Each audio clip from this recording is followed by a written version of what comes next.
Ngayon guys, magluto tayo ng ano, ginataang gabi.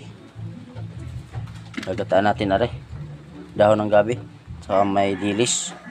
Lagyan na natin ng sibuyas at saka luya. Pampalasa guys.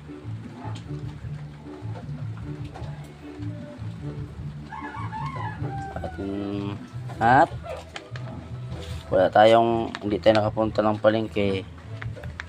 Kukumama guys ang ilagay natin.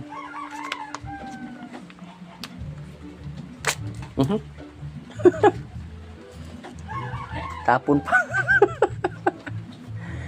Unsa guys, tapon manon.